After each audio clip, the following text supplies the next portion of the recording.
The laughter echoed through the crowded bar like broken glass. Sarah Mitchell sat alone at the corner table, her military uniform drawing sneers and whispered comments from the group of Marines at the bar. She had come here to celebrate her acceptance into the elite Navy SEAL training program, the first woman ever to make it past the initial screening. But, instead of celebration, she found herself surrounded by doubt, mockery, and the crushing weight of proving herself in a world that didn't want her there. What happened next would become legend in military circles. In less than 3 minutes, 6 battle-hardened Marines would be on the floor, and Sarah's name would be whispered with respect rather than ridicule. But this story isn't just about one night in a bar. It's about a woman who refused to break, even when everything and everyone around her tried to shatter her dreams. Some say heroes are born. Others believe they're made through fire and pain. Sarah Mitchell's story proves that sometimes heroes are simply people who refuse to quit, no matter how loud the laughter gets. Sarah Mitchell grew up in a small town in Montana where the mountains touched the sky and dreams seemed impossible to reach. Her father, Tom Mitchell, was a retired Army sergeant who ran a small auto repair shop with hands that could fix anything broken. Her mother, Linda, worked as a nurse at the local hospital, healing people with the same gentle strength she used to raise Sarah and her younger brother Jake. From the moment Sarah could walk, she was different. While other girls played with dolls, she was outside climbing trees, wrestling with the neighborhood boys, and asking her father to teach her how to change oil in the old pickup truck. Tom would watch his daughter with a mixture of pride and concern. He knew she had something special inside her, but he also knew the world wasn't always kind to girls who wanted to be warriors. When Sarah was 8 years old, her father took her camping in the Glacier National Park. They hiked for miles through rough terrain, and Sarah never complained once. As they sat by the campfire that night, Tom pointed to the stars and told her stories about his time in the military. He spoke about brotherhood, honor, and the duty to protect those who couldn't protect themselves. Sarah listened with wide eyes, absorbing every word like a sponge. "Dad, could I be a soldier like you?" she asked, her small voice cutting through the crackling of the fire. Tom looked at his daughter, seeing something in her eyes that reminded him of himself at that age. "Sweetheart, you can be anything you want to be. But being a soldier isn't just about being tough. It's about having heart, courage, and never giving up when things get hard." That night changed everything for Sarah. She began reading every military book she could find in the local library. She memorized the names of famous battles, studied strategy, and dreamed of wearing a uniform. Her bedroom walls were covered with pictures of military heroes, both men and women, who had served their country with honor. In high school, Sarah joined every sport she could. She ran cross-country, played basketball, and even convinced the coach to let her try out for the wrestling team. The boys laughed at first, but their laughter died quickly when Sarah pinned the team captain in under 30 seconds during her first practice match. Word spread quickly through the small town about Tom Mitchell's daughter who could outrun, outfight, and outwork most of the boys her age. But, with recognition came challenges. Some people in town thought Sarah was trying too hard to be something she wasn't meant to be. They whispered that she should focus on more feminine activities. The criticism hurt, but Sarah learned to use it as fuel. Every negative comment became motivation to train harder, run faster, and prove them wrong. Her younger brother Jake became her biggest supporter and training partner. Even though he was 2 years younger, he pushed Sarah to be better every day. They would wake up at 5 in the morning to run through the hills surrounding their town. Jake would time her as she did push-ups, sit-ups, and pull-ups on the old tree swing their father had hung in the backyard years before. "Sarah's going to be a real soldier someday," Jake would tell anyone who would listen. "She's tougher than anyone I know." During her senior year of high school, a military recruiter visited their school. Staff Sergeant Rodriguez spoke to the students about opportunities in the armed forces, and Sarah hung on every word. After his presentation, she approached him with questions about special operations and elite units. "Young lady, you've got fire in your eyes," Rodriguez said with a smile. "But special operations is extremely demanding, both physically and mentally. Very few people, men or women, ever make it through that level of training." Sarah looked him straight in the eye. "Respectfully, Sergeant, I'm not most people. That afternoon, Sarah went home and announced to her parents that she wanted to enlist in the Navy after graduation. She had researched every branch of the military and decided that the Navy offered the best path toward her ultimate goal, becoming a Navy SEAL. The dinner table fell silent. Linda Mitchell's face went pale, and Tom set down his fork slowly. They had always known this day might come, but hearing their daughter say the words out loud made it real. "Honey," Linda said carefully, "the SEALs don't accept women. It's never been done before." Sarah's jaw set with determination. "Then, maybe it's time for that to change." Tom leaned back in his chair and studied his daughter. He saw the same determination that had driven him through 3 tours of duty, but he also saw something else, the quiet confidence of someone who truly believed she could achieve the impossible. "If this is really what you want," Tom said finally, "your mother and I will support you. But, Sarah, you need to understand what you're getting into. Military training will push you beyond anything you've ever experienced. And if you're serious about special operations, you'll face challenges that will test every part of who you are." Sarah nodded solemnly. "I know, Dad. I've been preparing for this my whole life." Over the next few months, Sarah intensified her training. She studied military history, practiced survival skills, and pushed her physical conditioning to new levels. She learned to shoot at the local gun range, where the old-timers were initially skeptical but quickly became impressed with her natural accuracy and discipline. Her high school guidance counselor, Mrs. Patterson, tried repeatedly to convince Sarah to consider college instead of the military. "You have excellent grades, Sarah. You could get a scholarship to any number of universities. Why throw that away for such an uncertain path?" But Sarah's mind was made up. She had found her purpose, and nothing was going to derail her from that mission. The night before she left for basic training, the whole town seemed to come out to wish her well. The diner where she had worked part-time during high school hosted a farewell dinner. Even some of the people who had been most critical of her dreams showed up to shake her hand and wish her luck. Her wrestling coach, Coach Martinez, pulled her aside as the evening was winding down. "Mitchell, I've coached a lot of tough kids over the years, but I've never seen anyone with your combination of physical ability and mental toughness. Whatever challenges you face out there, remember that you've already proven you belong." As Sarah packed her bags that night, her brother Jake knocked on her door. He was trying to be strong, but she could see the tears in his eyes. "I'm going to miss having a training partner," he said, attempting to joke. Sarah hugged him tightly. "Keep training while I'm gone. When I come home for leave, I want to see if you can still keep up with me." Jake smiled through his tears. "Deal.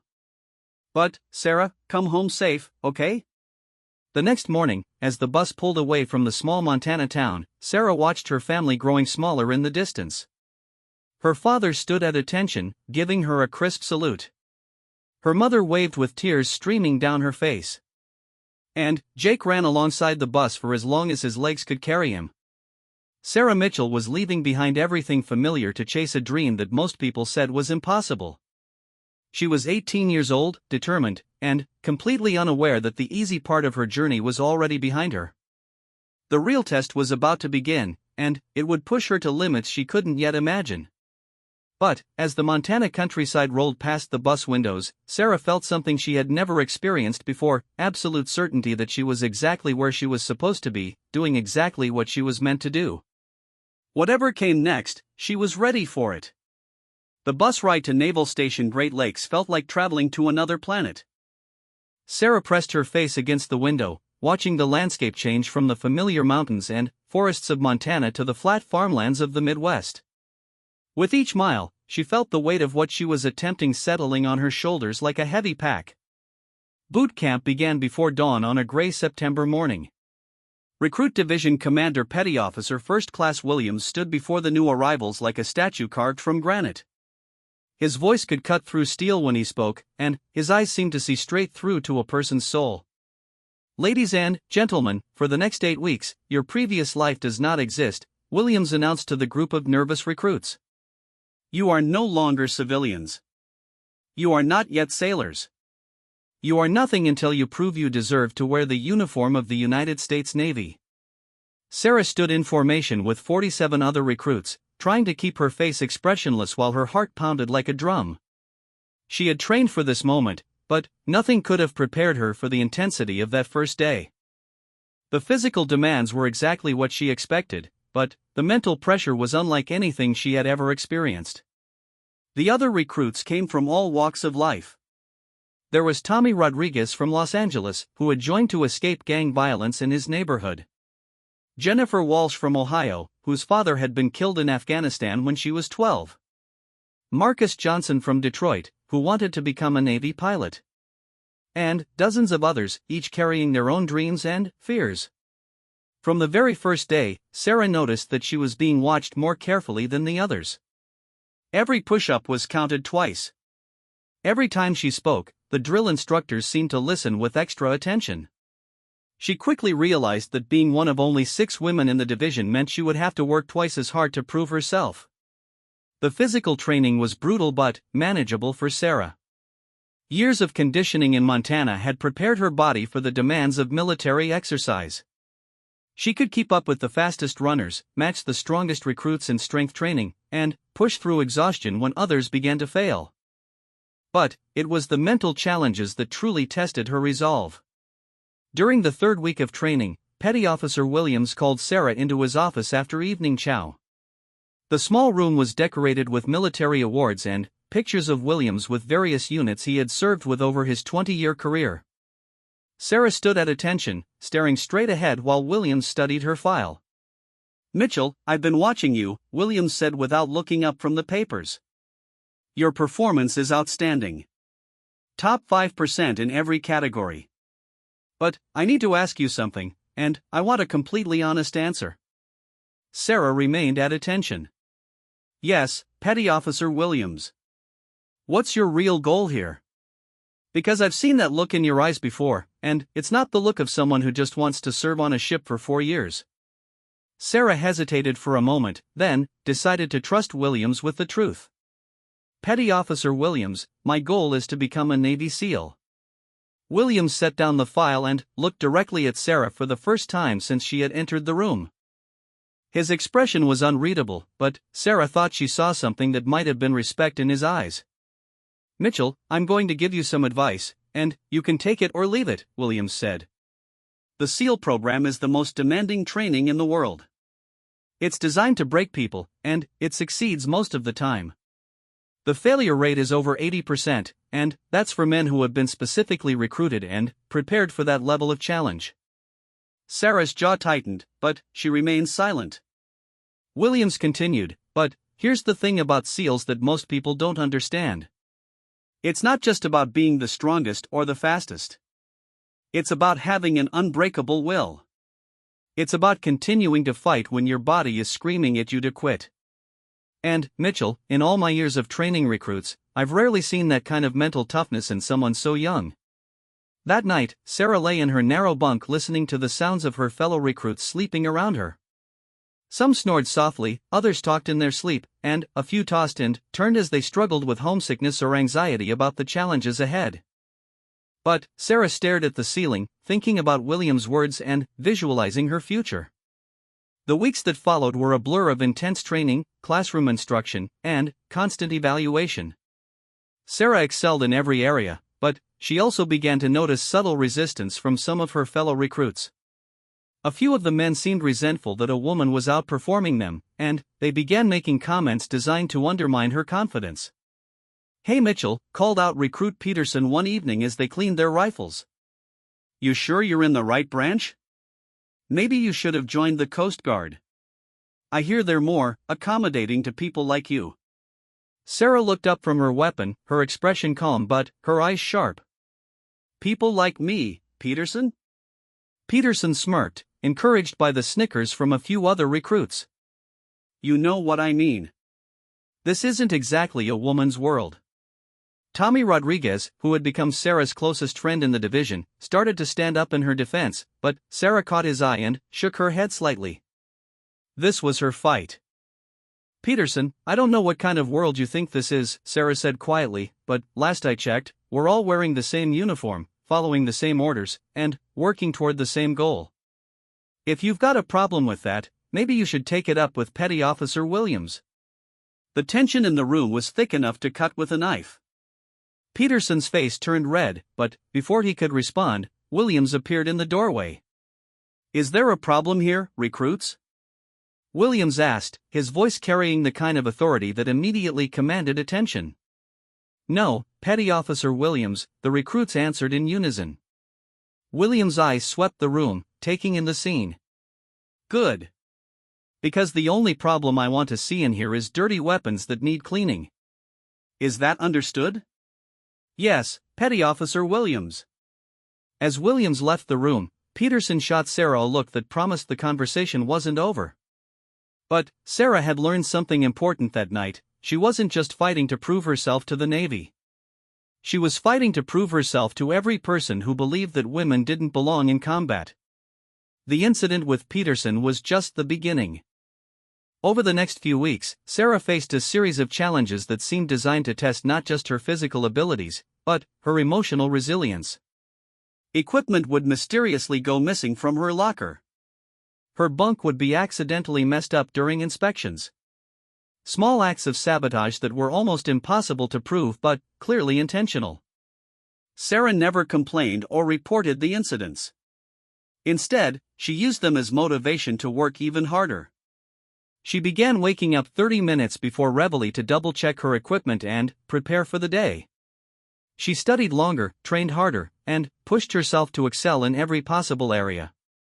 Her determination caught the attention of Chief Petty Officer Anderson, a grizzled veteran who served as the senior enlisted leader for their training unit. Anderson had served with SEALs during his career, and he recognized something special in Sarah's approach to adversity. "Mitchell, walk with me," Anderson said one afternoon after a particularly challenging obstacle course exercise. They walked in silence toward the edge of the training area, where they could speak privately. Anderson lit a cigarette and studied Sarah with the kind of intense scrutiny that made her feel like he was reading her thoughts. "I hear you want to be a SEAL," Anderson said finally. "Yes, Chief." Anderson nodded slowly. "I served with SEAL Team 3 for 2 years. Some of the finest warriors I've ever known. But here's what you need to understand about that community: they don't care if you're black, white, rich, poor, tall, short, or anything else. They care about one thing: can you be trusted to have their back when everything goes to hell?" Sarah listened intently, sensing that Anderson was about to share something important. "The training you're doing here is just the beginning," Anderson continued. "If you make it to SEAL selection, you'll face challenges that will test every part of who you are. But the real test isn't whether you can do 50 push-ups or swim 2 miles. The real test is whether you can maintain your integrity and your commitment to the team when you're pushed beyond your breaking point." Anderson dropped his cigarette and ground it under his heel. "I'm going to make some phone calls, Mitchell. If you're serious about this path, there are people who need to know about you. But understand this: once you start down this road, there's no going back. Every day for the rest of your career, people will be watching to see if you deserve to be there." That night, Sarah called home for her weekly conversation with her family. Her father's voice sounded tired, but she could hear the pride when he asked about her progress. "Dad, it's harder than I thought it would be," Sarah admitted. "Not the physical stuff, but dealing with people who don't think I belong here." Tom was quiet for a long moment. "Sweetheart, I faced some of that same resistance when I was a young soldier. People had to learn to trust me based on my actions, not their assumptions. You can't control what other people think, but you can control how you respond to their doubts." "I know, Dad. I just want to make sure I'm doing this for the right reasons." "Sarah, I've watched you prepare for this your whole life. You're not doing it to prove anything to anyone else. You're doing it because this is who you are. Don't let other people's limitations become your limitations." After the call, Sarah felt renewed confidence in her chosen path. She had 6 more weeks of boot camp ahead of her, and then, the real journey would begin. Every day brought new challenges, but also new opportunities to prove that she belonged exactly where she was. The final week of boot camp arrived faster than anyone expected. Sarah had not only survived the training but had emerged as one of the top performers in her division. During the graduation ceremony, as she stood in formation wearing her dress blue uniform, she felt a profound sense of accomplishment. Petty Officer Williams approached her after the ceremony. "Mitchell, I have something for you," he said, handing her an envelope. "This is a letter of recommendation for advanced training programs. Use it wisely." Sarah opened the envelope and read the letter. Williams had written a glowing assessment of her abilities and potential, specifically mentioning her suitability for special operations training.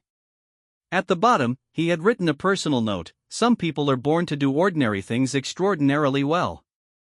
Others are born to do extraordinary things. Don't let anyone convince you that you're the former."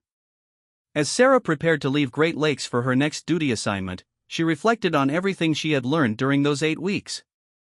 She had discovered that she was mentally tougher than she had ever imagined. She had learned to work as part of a team while maintaining her individual identity. Most importantly, she had proven to herself that her dream of becoming a SEAL wasn't just a childhood fantasy, it was a realistic goal that she was willing to sacrifice everything to achieve. The young woman who boarded the bus leaving Naval Station Great Lakes was fundamentally different from the girl who had arrived from Montana 2 months earlier. Sarah Mitchell was no longer just someone who wanted to be a warrior. She was someone who had taken the first steps toward becoming one.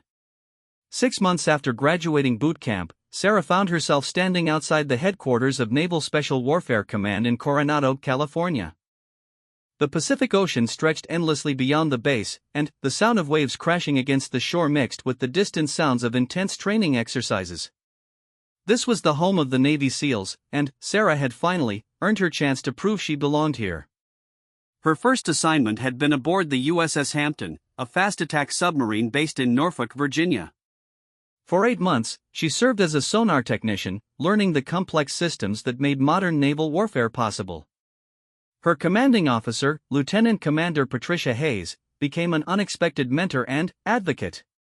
"Mitchell, you're wasting your talents down here," Hayes had told her one evening after Sarah had successfully identified a potential threat that other technicians had missed.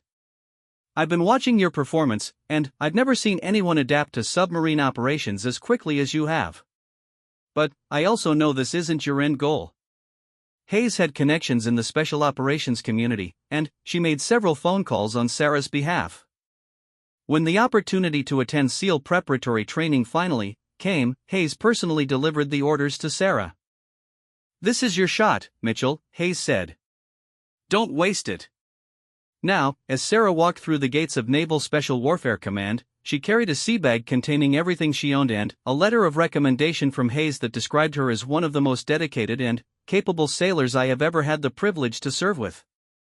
The SEAL preparatory course was designed to prepare candidates for basic underwater demolition/SEAL training, known throughout the military simply as BUD/S. It was a 6-week program that would test every aspect of Sarah's physical and mental preparation. More importantly, it was her first real opportunity to train alongside other SEAL candidates and prove that she could meet the same standards as her male counterparts. On the first day of prep school, Sarah found herself in a classroom with 23 other candidates. She was the only woman in the group, and the moment she walked through the door, every conversation stopped. The silence stretched uncomfortably until Instructor Chief Petty Officer Marcus Thompson entered the room. Thompson was a 15-year SEAL veteran who had served on multiple deployments in Iraq and Afghanistan. His presence filled the room with an energy that was both intimidating and inspiring.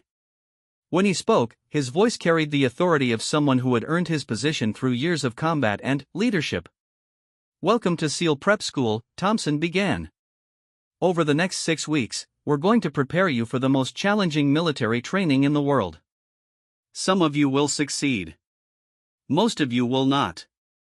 The difference between success and failure won't be determined by how strong you are today, but by how badly you want to succeed and how much you're willing to sacrifice to get there." Thompson's eyes swept the room, pausing briefly on Sarah before continuing. "I don't care where you came from, what your background is, or what anyone else thinks about your chances. All I care about is whether you can meet the standards and support your teammates when it matters." The physical training began immediately. long runs on the beach in the pre-dawn darkness. Endless sets of push-ups, sit-ups, and pull-ups. Swimming in the cold Pacific Ocean until their bodies were numb. But it was the mental challenges that separated this training from anything Sarah had experienced before. During the second week, the instructors introduced stress inoculation exercises designed to test how candidates performed under pressure. Sarah found herself tied up and thrown into a swimming pool, forced to untie herself underwater while holding her breath. She was blindfolded and required to navigate obstacle courses while instructors shouted conflicting directions. Every exercise was designed to create confusion and panic, testing whether candidates could maintain their composure when everything around them was chaos. One evening after a particularly brutal day of training, Sarah sat alone on the beach watching the sunset. She was exhausted, sore, and beginning to question whether she had what it took to succeed. The other candidates had gradually begun accepting her presence, but she could still feel the weight of their scrutiny every day. "Mind if I join you?" Sarah looked up to see David Chen, a former Marine who had become one of her closest allies in the class. Chen had served 2 tours in Afghanistan before deciding to pursue SEAL training, and his combat experience had earned him respect from both instructors and fellow candidates. "Long day," Sarah said simply. Chen sat down beside her in the sand. "You know, I've been thinking about something Chief Thompson said on the first day." "What's that?" "He said the difference between success and failure is how badly we want this. I've been watching you for 3 weeks, and I've never seen anyone want something as much as you want this." Sarah was quiet for a moment, processing Chen's words. "Sometimes wanting something isn't enough, though." Chen shook his head. "Maybe not. But I've served with a lot of warriors, and I've learned something important. The strongest person in the room isn't always the one who can lift the most weight or run the fastest mile. The strongest person is the one who refuses to quit when everyone else is looking for an excuse to give up." That conversation marked a turning point for Sarah. She stopped worrying about what others thought and focused entirely on her own performance. Every day, she pushed herself to be a little bit better than she had been the day before. She studied harder, trained longer, and approached every challenge with complete focus and determination. During the 5th week of prep school, the candidates faced their final major test, a 48-hour field exercise that would simulate the physical and mental demands of actual SEAL operations. They were divided into teams of 4 and given a series of missions to complete with minimal sleep, limited food, and constant pressure from instructors playing the role of enemy forces. Sarah was teamed with Chen, along with 2 other candidates, Jake Morrison, a former college football player from Texas, and Alex Rivera, a quiet but incredibly tough sailor from Puerto Rico. From the moment the exercise began, their team functioned like a well-oiled machine. The first mission required them to navigate 10 miles through difficult terrain while carrying heavy packs and avoiding instructor patrols. Sarah took point, using navigation skills her father had taught her during their camping trips in Montana. When Morrison began struggling with the weight of his pack, she redistributed some of his gear among the team without being asked. The second mission was an underwater demolition exercise that required precise timing and coordination. Rivera's swimming ability was weaker than the others, but Sarah and Chen worked together to help him maintain the pace without compromising the mission. When they successfully completed the task, Rivera looked at Sarah with genuine gratitude. "I couldn't have done that without you," he said simply. By the end of the exercise, their team had completed every mission successfully and had been recognized by the instructors as the most cohesive unit in the class. As they sat around a small fire that final night, exhausted but proud, Morrison expressed what they were all thinking. "You know, when I first saw Sarah in that classroom 6 weeks ago, I wasn't sure how this was going to work," Morrison admitted. "I'd never trained with a woman before, and I had all kinds of assumptions about what that would mean." Sarah looked up from the fire, waiting for him to continue. "I was wrong about everything," Morrison said. "You're not just as good as the rest of us. In some ways, you're better. You think differently, you solve problems differently, and you never stop fighting for the team." Chen nodded in agreement. "The teams need people like you, Sarah. People who bring different perspectives and different strengths.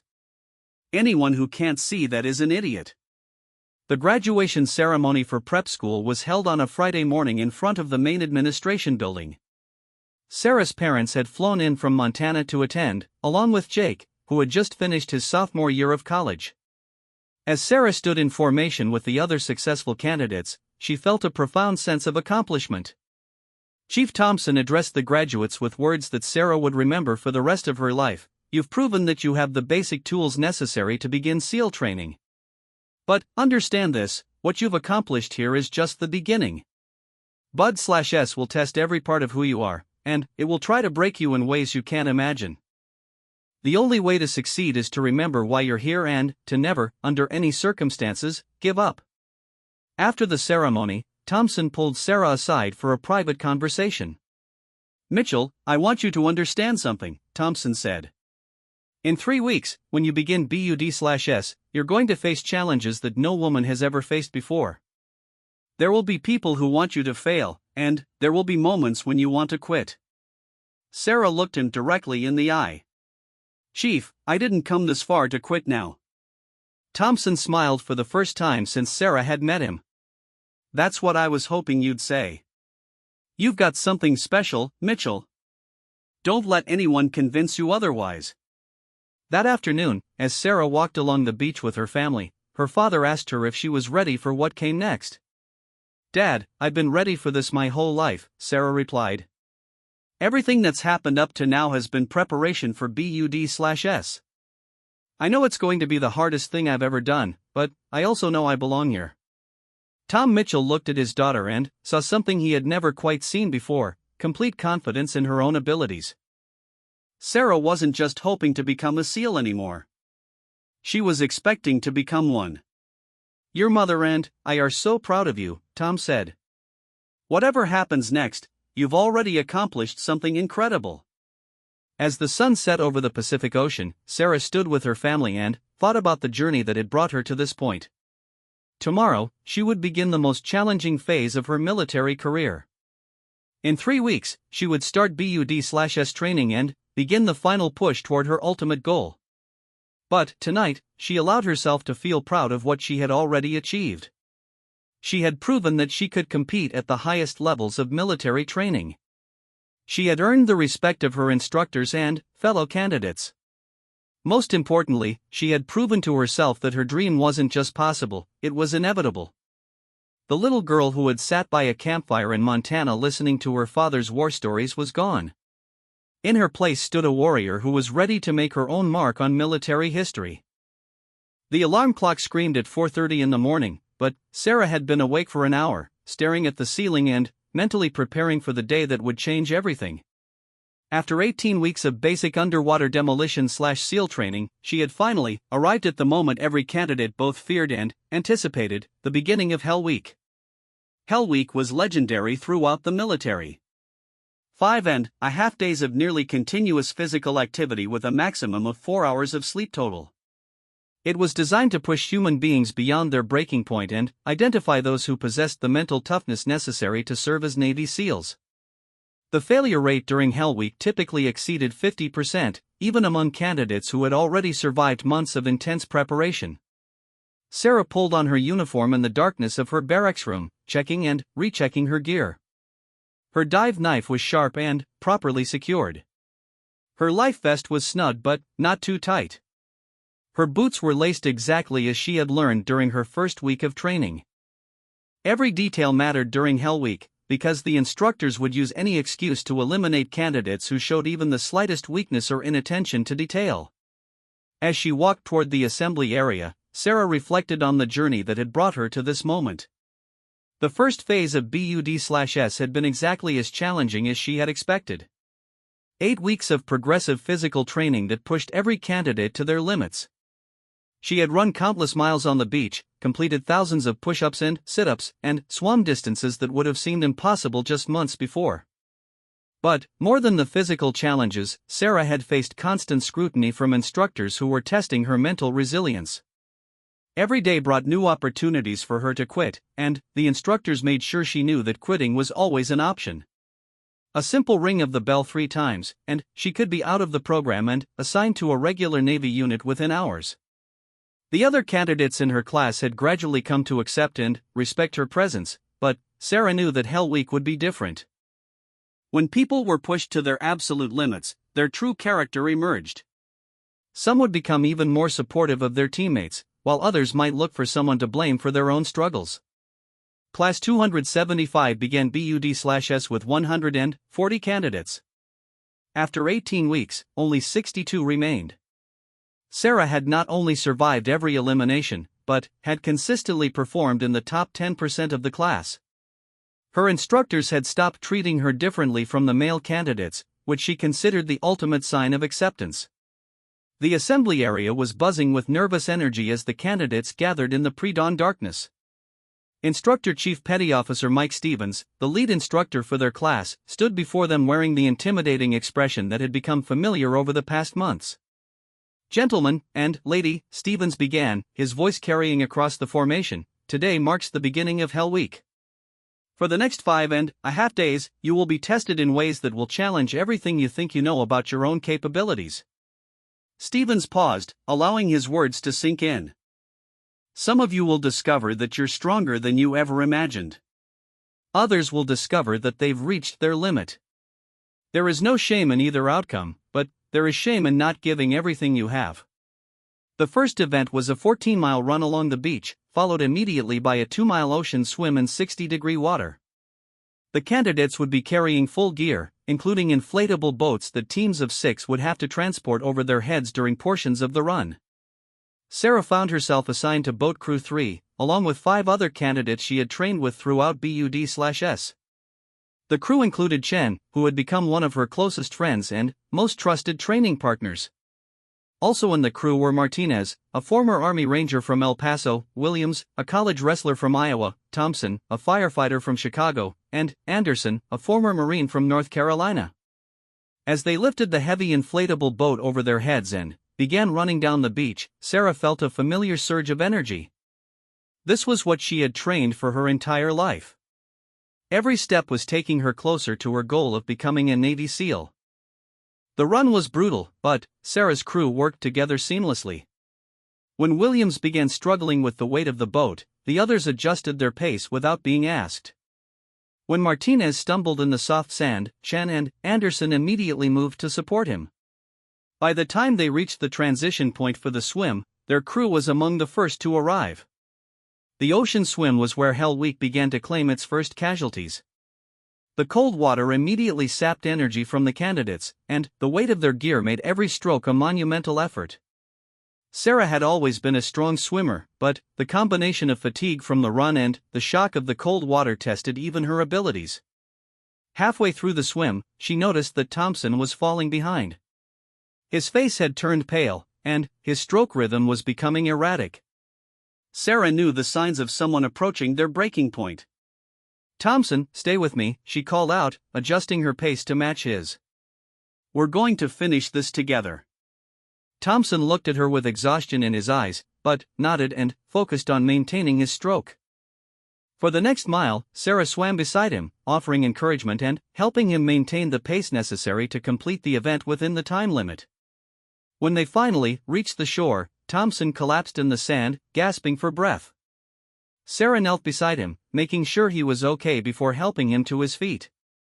"Thanks, Mitchell," Thompson said quietly. "I wouldn't have made it without you." The next 18 hours became a blur of continuous physical challenges.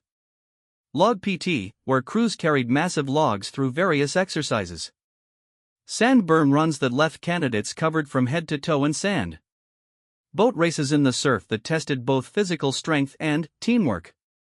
Through it all, the instructors maintained constant pressure, looking for any sign that a candidate was ready to quit. By Tuesday morning, the class had already lost 8 candidates. The cold, the fatigue, and the relentless pressure were taking their toll. Sarah felt the exhaustion in every muscle of her body, but her mind remained focused on the goal. She had not come this far to quit during the most important test of her life. Wednesday brought the infamous Around the World event, where boat crews had to navigate around the entire island of Coronado while carrying their boats and gear. The distance was nearly 30 miles, and crews had to complete the journey within a strict time limit. Sarah's crew started strong, but, by the halfway point, the combination of sleep deprivation and physical exhaustion was affecting everyone's performance. Anderson began showing signs of hypothermia, and Martinez was having difficulty maintaining his footing in the soft sand. It was during this event that Sarah demonstrated the leadership qualities that would later make her legendary among SEAL instructors. Without being asked, she began redistributing gear among the crew members, taking extra weight herself to help those who were struggling. She constantly encouraged her teammates, reminding them of how far they had already come and how close they were to achieving their goal. "Listen to me," Sarah said during a brief rest stop, looking each of her crew members in the eye. "We've been through 18 weeks of training to get to this point. We've survived everything they've thrown at us so far. We are not going to quit now when we're this close to the finish line." Chen, despite his own exhaustion, smiled at Sarah's words. "She's right. We've got this. One step at a time, 1 mile at a time, until we're done." The crew finished the Around the World event in third place overall, despite the challenges they had faced. As they crossed the finish line, Stevens was waiting for them with an expression that might have been approval. "Boat Crew 3, that was an outstanding display of teamwork and leadership," Stevens said. "Mitchell, excellent job keeping your crew together when it mattered." Thursday brought the most challenging day of Hell Week, the medical evaluation combined with the infamous surf torture exercise. Candidates had to link arms and sit in the freezing surf for hours while instructors evaluated their mental state and physical condition. As Sarah sat in the cold water, feeling the waves crash over her body, she thought about her father's words from years before: being a soldier isn't just about being tough. It's about having heart, courage, and never giving up when things get hard. The water was so cold that she could barely feel her legs, but Sarah focused on her breathing and maintaining her composure. Around her, she could hear some candidates beginning to break down mentally. The combination of sleep deprivation, physical exhaustion, and the extreme cold was pushing everyone to their limits. "Mitchell," Stevens called out, walking over to where Sarah sat in the surf. "How are you feeling?" Sarah looked up at him with clear eyes, despite the exhaustion and cold. "Outstanding, Instructor Stevens." Stevens studied her for a long moment. "Are you ready to quit?" "No, Instructor Stevens." "Why not? This would be a good time to quit. You've already proven you're tough. No one would blame you for ringing the bell right now." Sarah's voice was steady and strong. "Because this is exactly where I belong, Instructor Stevens. This is what I was born to do." Stevens nodded slightly and moved on to the next candidate. Sarah had passed another crucial test. Friday morning brought the final major event of Hell Week, a combined operation that required boat crews to navigate to a specific location, conduct a simulated mission, and return to base within a tight timeline. Sarah's crew had survived the entire week intact, one of only 3 crews to accomplish that feat. As they prepared for the final event, Sarah looked at her teammates and realized something profound had happened during the week.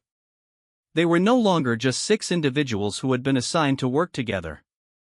They had become a genuine team, forged by shared hardship and mutual support. The final event went smoothly, with Sarah's crew completing their mission efficiently and returning to base ahead of schedule. As they carried their boat up the beach for the last time, Sarah felt a mixture of exhaustion, pride, and anticipation. Hell Week concluded with a ceremony that was both celebration and memorial. Of the 62 candidates who had started the week, only 34 remained. Those who had quit during the week were acknowledged for their effort and courage, but those who had completed Hell Week had earned something special: the knowledge that they possessed the mental toughness necessary to serve as Navy SEALs. Stevens stood before the survivors, his expression showing a level of respect that hadn't been there a week before. "You have completed the most challenging week in military training," Stevens announced. "You have discovered something about yourselves that most people will never know. You have the ability to continue fighting when your body and mind are telling you to quit." He paused, looking directly at Sarah for a moment before continuing. "But understand this: Hell Week is not the end of your training. It's just the beginning of the most challenging phase. You still have months of training ahead of you, and many more opportunities to fail. What you've proven this week is that you have the foundation necessary to succeed." After the ceremony, Sarah called her family from the barracks phone. Her father's voice cracked with emotion when she told him she had completed Hell Week. "Sweetheart, I am so proud of you," Tom said. "You've accomplished something that less than 1% of people could ever do." "Thanks, Dad. But I'm not done yet. I still have second and third phase to complete."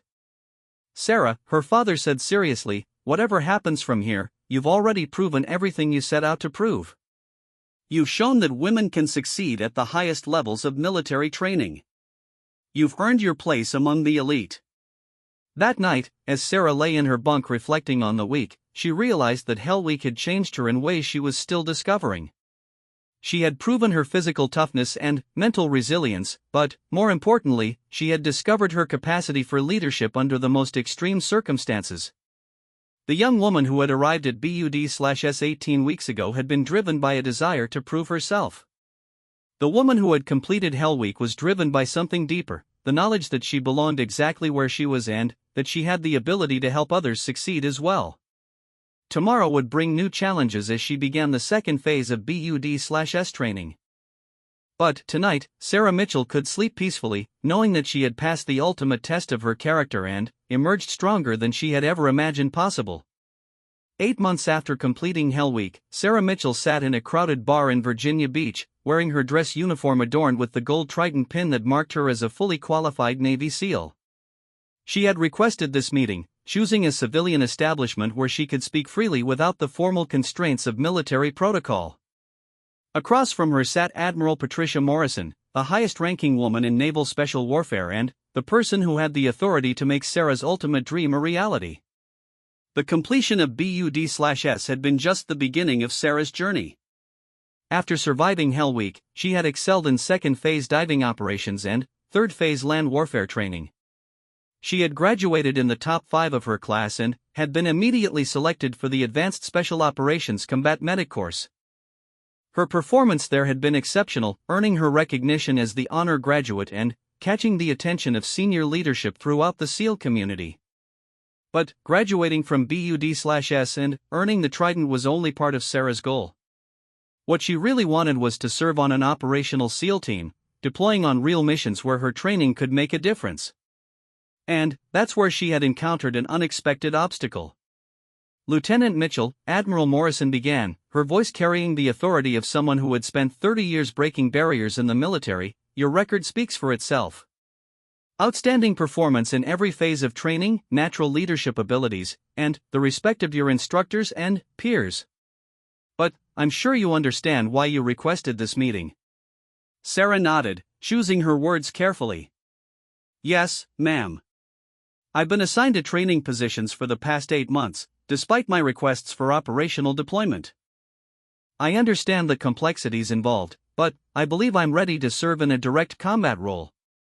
Admiral Morrison leaned back in her chair, studying Sarah with the intense scrutiny that had become familiar during her military career. "Sarah, may I speak to you completely off the record for a moment?" "Of course, ma'am." "The truth is that there are people in the Pentagon who are terrified of you," Morrison said with a slight smile. "You've accomplished something that everyone said was impossible. You've proven that women can meet the same standards as men in the most elite military training in the world.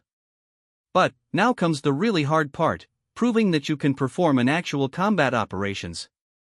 Morrison paused to take a sip of her coffee before continuing. "There are political considerations that go far beyond your individual qualifications. If you deploy and something goes wrong, there will be people who use that as evidence that women don't belong in special operations. If you deploy and everything goes perfectly, there will be people who claim it was because you received special treatment." Sarah felt a flash of frustration. "With respect, ma'am, I didn't go through all of this training to be a symbol or a political statement. I did it because I want to serve my country in the most meaningful way possible."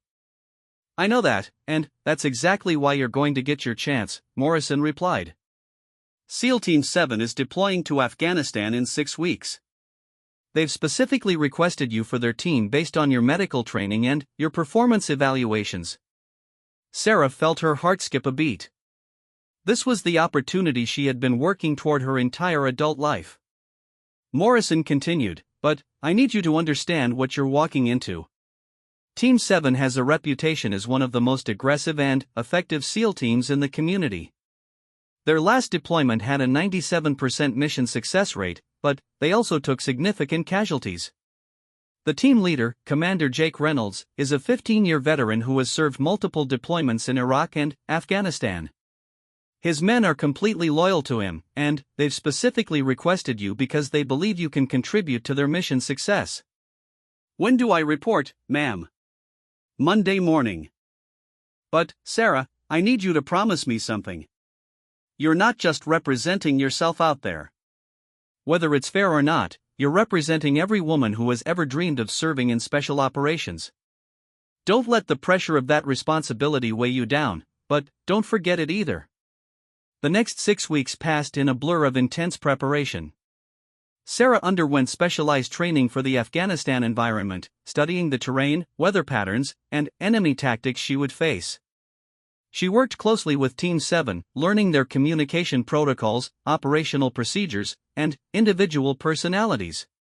Commander Reynolds was exactly what Sarah had expected, a quiet, intense leader who commanded respect through competence rather than intimidation. During their first meeting, he had been direct and honest about his expectations. "Mitchell, I don't care that you're a woman, and I don't care about the politics surrounding your assignment to this team," Reynolds had said. "What I care about is whether you can do the job when people's lives are on the line. Based on your training record, I believe you can." But training and combat are two different things. The team consisted of 8 operators, each bringing specialized skills to the unit. There was Rodriguez, the team's communications specialist and a veteran of 6 deployments. Johnson, an explosive ordnance disposal expert who could disarm virtually any improvised explosive device. Patterson, a sniper whose accuracy was legendary throughout the SEAL community. Each man had earned his place on the team through years of proven performance in combat. Sarah's role would be as the team's combat medic and secondary assault operator. Her medical training was extensive, including advanced trauma surgery techniques that could save lives in situations where traditional medical care wasn't available. But she would also be expected to perform all the same combat duties as the other team members. 3 weeks into their pre-deployment training, the team was conducting a live-fire exercise when Sarah had her first real test of acceptance from her new teammates.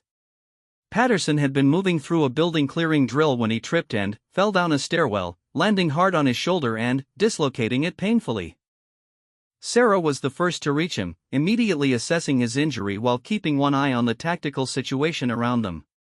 The exercise was still ongoing, with simulated enemy fire coming from multiple directions. "Patterson, I'm going to reset your shoulder, but it's going to hurt like hell," Sarah said, already preparing the necessary equipment. "Just do it, Mitchell," Patterson replied through gritted teeth.